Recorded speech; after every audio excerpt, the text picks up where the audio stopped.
السلام علیکم ورحمۃ اللہ وبرکاتہ۔ کیسے ہیں دوستو آپ؟ خیریت سے؟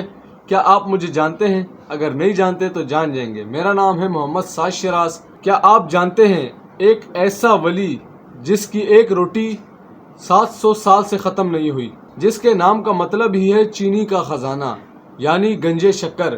جی ہاں، آج ہم بات کریں گے اس عظیم شخصیت کے بارے میں جنہوں نے صبر، عشق اور خدمت سے پوری دنیا کا دل جیت لیا۔ حضرت بابا فرید الدین مسعود گنجے شکر رحمۃ اللہ علیہ۔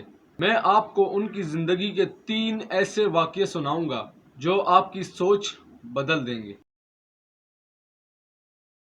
بابا فرید الدین رحمۃ اللہ علیہ کی ولادت یعنی پیدائش 573 ہجری کو ہوئی، یعنی 1173 عیسوی میں۔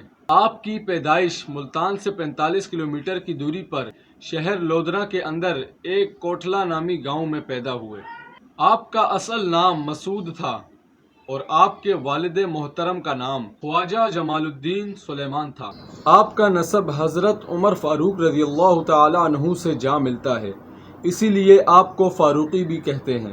آپ بچپن سے ہی بہت نیک اور اللہ والے تھے۔ آپ نے 7 سال کی عمر میں قرآن پاک حفظ کر لیا تھا۔ آپ کی والدہ محترمہ بہت نیک خاتون تھیں۔ وہ روز کہا کرتی تھی انہیں کہ میرے بچے نماز پڑھا کرو، اللہ آپ کو شکر دے گا۔ اور چھوٹے پیارے مسعود ہر نماز کے بعد جے نماز کے نیچے شکر ڈھونڈا کرتے تھے، اسی لیے لوگوں نے ان کو گنجے شکر کا لقب دیا، یعنی چینی کا خزانہ۔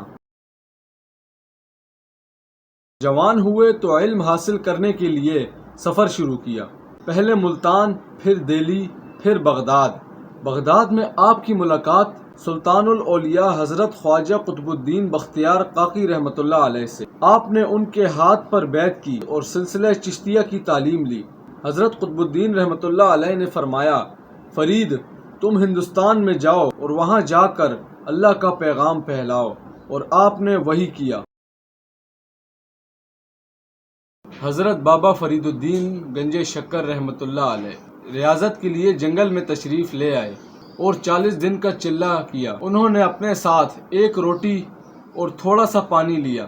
ان 40 دنوں میں انہوں نے ایک روٹی اور تھوڑا سا پانی پی کر روز ایک لقمہ روٹی کا لیتے اور باقی اللہ تعالیٰ کی عبادت میں گزارتے۔ اور پھر عبادت کے تیسرے یا چوتھے دن ایک بیوہ عورت آئی اور بولی، بابا 3 دن سے گھر میں چولہا نہیں جلا، بچے بھوک سے مر رہے ہیں۔ بابا کا دل بھر آیا، فوراً اسے اپنی وہ روٹی دے دی اور پانی پی کر اللہ کا ذکر کرنے لگے۔ اگلے دن پھر وہ عورت آئی اور بھوک کا ذکر کیا۔ پھر بابا بولے کہ میرے پاس روٹی نہیں ہے، جو تھی وہ آپ کو دے دی۔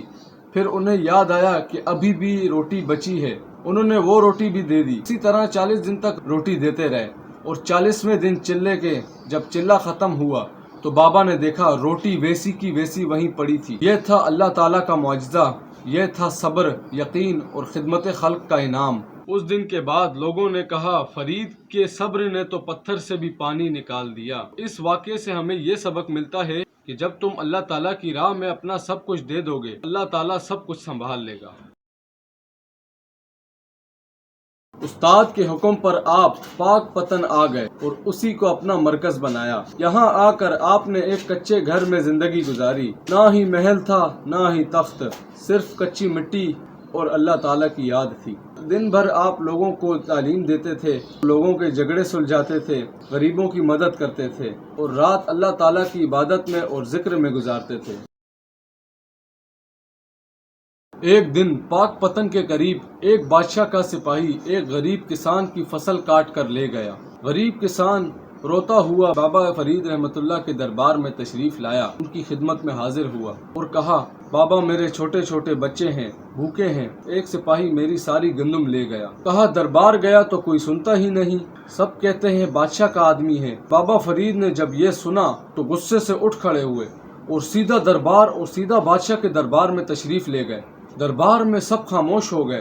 وزیر بولا، بابا حکم کیجئے۔ بابا رحمت اللہ نے فرمایا، حکم صرف اللہ کی ذات کا ہے کہ انصاف کرو۔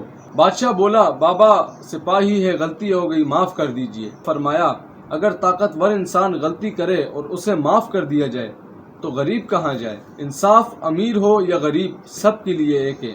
پھر آپ نے سپاہی سے کہا یا تو اس کسان کی فصل کی ڈبل قیمت ادا کرو گے یا تو جیل جاؤ گے۔ سپاہی کانپ اٹھا اور فوراً قیمت ادا کی۔ اسی دن کے بعد سے پاک پتن میں یہ مشہور ہو گیا، بابا فرید کے دربار میں نہ کوئی چھوٹا ہے نہ کوئی بڑا ہے، صرف اور صرف حق بڑا ہے۔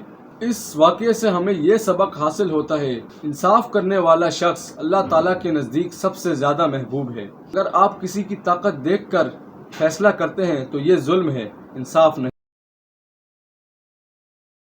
تیسرا واقعہ اور سب سے مشہور واقعہ، حضرت بابا فرید رحمۃ اللہ علیہ بچپن سے ہی عبادت گزار تھے۔ ان کی والدہ محترمہ حضرت بی بی کرسوم انہیں کہتی تھی کہ بیٹا نماز پڑھو، اللہ تمہیں شکر دے گا، اور ان کی جائے نماز کے نیچے شکر رکھ دیا کرتی تھی، اور چھوٹا مسعود معصومیت سے نماز پڑھ کر اپنی جائے نماز کے نیچے ہاتھ ڈالتا تو اسے سچ میں شکر مل جاتی۔ لیکن ایک دن ایسا ہوا کہ والدہ محترمہ شکر رکھنا بھول گئی اور مسعود جائے نماز پر کھڑا ہو گیا تھا نماز پڑھنے کے لیے۔ اللہ تعالیٰ کا معجزہ ہوا، جب انہوں نے نماز پڑھی اور جائے نماز کے نیچے ہاتھ ڈالا تو شکر نکل آئی۔ بابا فرید اتنا قرآن پڑھتے کہ انہیں گنجے شکر کا لقب مل گیا، مطلب شکر کا خزانہ۔ لوگ آج بھی کہتے ہیں کہ ان کے کلام میں شکر جیسی مٹھاس ہے۔